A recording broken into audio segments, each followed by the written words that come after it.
Welcome to Spurs Focus, your go-to spot for daily Tottenham news, transfers, and match updates. Don't forget to support the channel by hitting that subscribe button now. Let's dive into today's top story. Tottenham Hotspur could be heading for one of the most explosive transfer windows in Premier League history. With a staggering £350 million in headroom under financial fair play, Thomas Frank has the funds to transform his squad, and the names being linked are huge. From Crystal Palace stars Mark Guehi and Eberechi to Real Madrid's Rodrygo, and even a shock move for Newcastle striker Alexander Isak, the possibilities are endless. But will Daniel Levy open the wallet wide enough to make it happen? Let's break down the dream rebuild and what it could mean for Spurs this season. Tottenham Hotspur have plenty of work still to do in the summer transfer window. Mohamed Kudus is so far the big name, big money signing, having arrived from West Ham United for £55 million. Mathis Tel made his loan move from Bayern Munich permanent, while Joao Palhinha has also come in from the German champions, initially on loan for the 2025/26 season. Then there's Kota Takai, a Japanese centre-back who is highly rated and has arrived in N17 from J-League side Kawasaki Frontale in a £5 million. Frank wants another centre-back and is also keen to enlist another player to take on the number 10 role. With Dejan Kulusevski still a long way from returning from a knee injury, and James Maddison likely out for most of the season, with an anterior cruciate ligament injury. The Spurs boss also admitted he could add strength and depth to the wide position. Now Son Heung-min has called time on his 10-year Tottenham career. Bringing in 3 players in those positions will not come cheap, but Spurs do not have to look for bargain transfers. According to Football London's financial correspondent Dave Powell, Spurs have plenty of money to play with when it comes to financial fair play rules and the Premier League's profit and sustainability rules.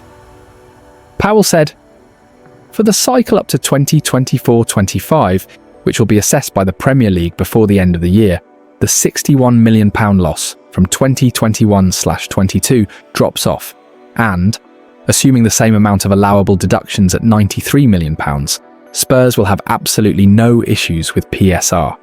In fact, the club's PSR position will become even healthier if they come under the £61 million loss threshold, which they will likely do. The headroom the club has could well push past the £350 million mark for the current cycle. And while that suggests that it should be open wallet time, at Tottenham, the big thing is making sure that the club can cash flow new additions and improving their player trading in terms of outgoings, with it being one of the areas where many of their rivals outperform them. Chairman Daniel Levy is not just going to drop £350 million in one go on new signings for Frank, but just imagine if he did. How could Spurs transform their squad for Thomas Frank? We have already reported at Football London that Tottenham could solve 2 of their transfer problems by going to Crystal Palace for Mark Guehi and Eberechi. Guehi will cost around £50 million, with Easy having a £67.5 million release clause.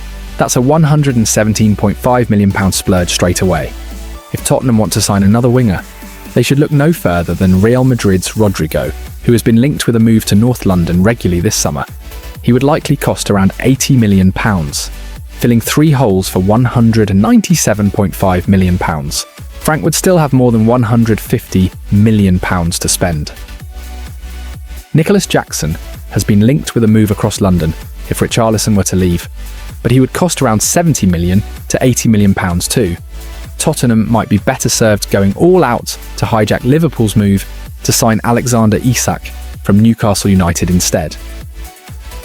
The Magpies want £150 million and rejected a bid of around £110 million from Liverpool for the Swede, who could join compatriots Kulusevski and Lucas Bergvall at Spurs. A bid of around £125 million would surely get the deal done, without having to reach the £150 million mark and still leave Spurs with £27.5 million in the bank. That money could be spent on a new fullback, with Djed Spence the only recognised cover for Destiny Udogie and Pedro Porro. Ben Davies can obviously play there, as can Archie Gray, but £27.5 million might tempt Fulham into selling Antonee Robinson. A sum of £350 million does not go very far, does it? Tottenham's attack has been hit hard. Son Heung-min is off to LAFC. James Maddison faces months out, and Dominic Solanke is still sidelined. Thomas Frank admits he's hunting for the right winger to help fill the massive gap, and now Spurs could battle Newcastle for Chelsea striker Nicholas Jackson in a £60 million deal. With Richarlison's future uncertain, could Jackson be the man to fire Spurs back to glory? Let's dive into all the latest transfer twists. This is Spurs Focus. Tottenham are set to battle Newcastle United for Chelsea forward. Nicholas Jackson should Richarlison leave this summer, it has been claimed. Jackson, 24, is up for sale at Stamford Bridge after falling down the pecking order since the end of last season. The Senegal international, who was Chelsea's number 9 for most of the 2024-25 campaign, has since dropped behind to third choice, behind Liam Delap and Joao Pedro. Delap, a £30 million summer addition from Ipswich Town, has impressed following his arrival, while Pedro, who signed in a £50 million deal from Brighton, scored against Paris Saint-Germain in the Club World Cup final. Enzo Maresca appears to prefer both Delap and Pedro ahead of Jackson. That has seen speculation increase regarding Jackson's future, with the ex-Villarreal man said to be considering his future amid his lack of game time after returning from suspension at the Club World Cup. Meanwhile, Chelsea, who first considered Jackson as not for sale, are expected to cash in on the forward and make a considerable profit on the £32 million they paid for his services 2 years ago. According to The Telegraph, Jackson is now top of the list for Newcastle United after Benjamin Sesko agreed a deal at Manchester United. But Eddie Howe's side face strong competition from Tottenham. It's claimed that Spurs are expected to make a move for Jackson should Richarlison depart before the end of the summer. The former Everton forward is subject to interest from Brazilian side Palmeiras. There is another unnamed Premier League side interested in Jackson, as well as that from AC Milan and Juventus in Italy. Jackson has scored 30 goals in 81 appearances since his move to Chelsea in 2023. Chelsea are said to look at the benchmarking of deals for Sesko, Brian Mbeumo and Victor Gyökeres, and value Jackson, who has 8 years left on his contract in West London, at more than £60 million. Tottenham are in the market for attacking reinforcements following Son Heung-min's exit, James Maddison's latest injury blow, and Dominic Solanke's absence. Spurs right now look light in that area of the pitch. Mohamed Kudus, Brennan Johnson and Richarlison started Tottenham's pre-season fixture against Bayern Munich on Thursday, with Wilson Odobert and Mathis Tel acting as backup on the bench.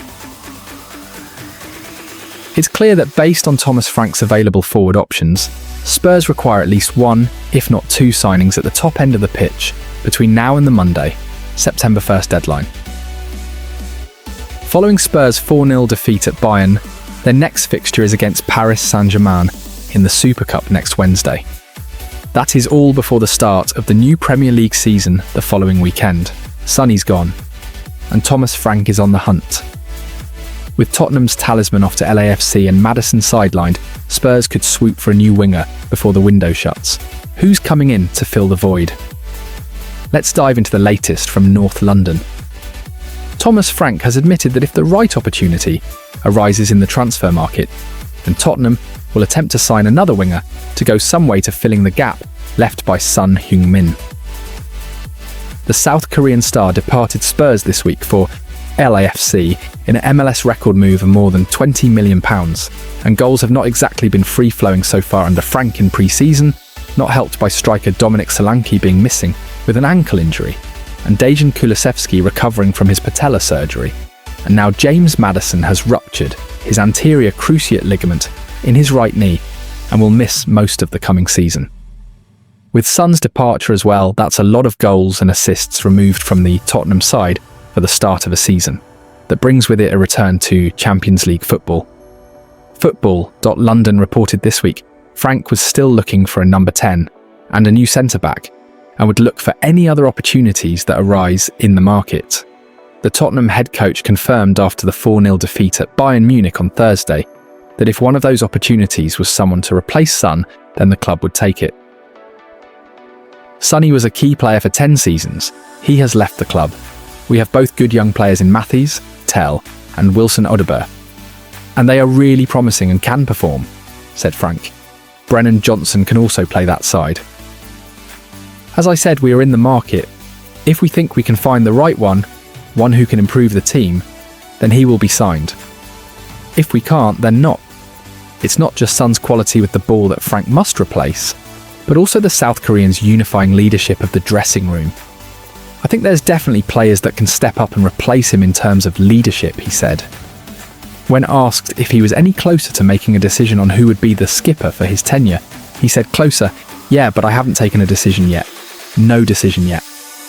The Dane then explained what he is looking for in the club's new captain. It's a classic one, a leader. The guy that can be there, the guy that can lead the team on and off the pitch. Get the group together and be there in tough times, he explained. But there can never only be one. There needs to be more than one, because a leader can always have a bad day and others need to step up.